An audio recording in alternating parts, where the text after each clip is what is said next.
बिस्मिल्लाहिर्रहमानिर्रहीम। लाखों दरूद पाक हज़रत मोहम्मद सल्लल्लाहु अलैहि वालैहि वसल्लम और आप सल्लल्लाहु अलैहि वालैहि वसल्लम की आल पर। अस्सलामु अलैकुम। मेरा नाम इफ्तिखार अहमद है और आप मेरा यूट्यूब चैनल नॉलेज देख रहे हैं।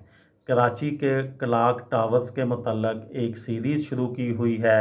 उस सिलसिले में आज केमाड़ी की बंदरगाह का टावर और ली मार्केट का टावर है, उसके मुतल्लक मैं आपको मालूमात दूंगा।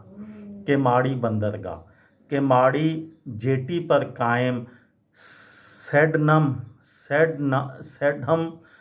पैसेंजर पवेलियन का इफ्तिताह सन 1913 को किया गया था। ये टावर लॉर्ड सेडहम से मंसूब है, जो बम्बई के गवर्नर थे। ये घंटा घर केमाड़ी टावर के नाम से मशहूर है, जिसके चारों अतराफ में घड़ियाल लगे हैं, जिनमें से एक का रुख बहराए अरब की तरफ है।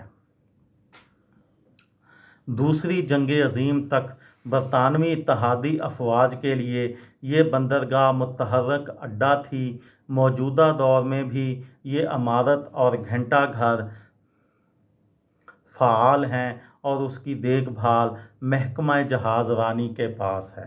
ली मार्केट कराची के इलाके लियारी के वस्त में वाक़या ली मार्केट सन 1927 में तामीर की गई, जिसको कराची म्यूनसिपल कॉरपोरेशन के इंजीनियर मेशम ली के साथ मंसूब किया गया था।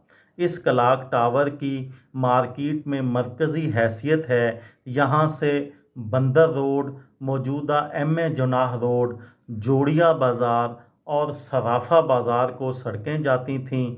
ठट्ठा, मलीर, गडाप और हैदराबाद जाने वाली पब्लिक ट्रांसपोर्ट भी यहाँ से ही दस्तयाब थी। आरसीडी सड़क की तामीर के बाद चलने वाली बसों के मुसाफिरों का भी स्टॉप यहाँ पर ही था।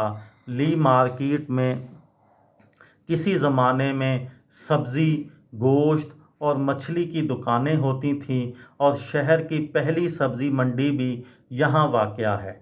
मौजूदा दौर में इसकी इमारत खस्ता हाली का शिकार है।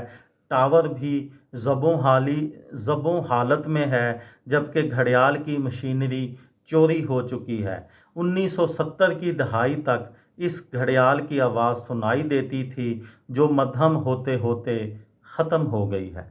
ये थी मेरी आज की वीडियो। किसी दोस्त को, किसी भाई को, किसी बहन को फ़ायदा हो तो मुझे दुआओं में याद रखिएगा। दिल दिल पाकिस्तान, जान जान पाकिस्तान। अस्सलामु अलैकुम।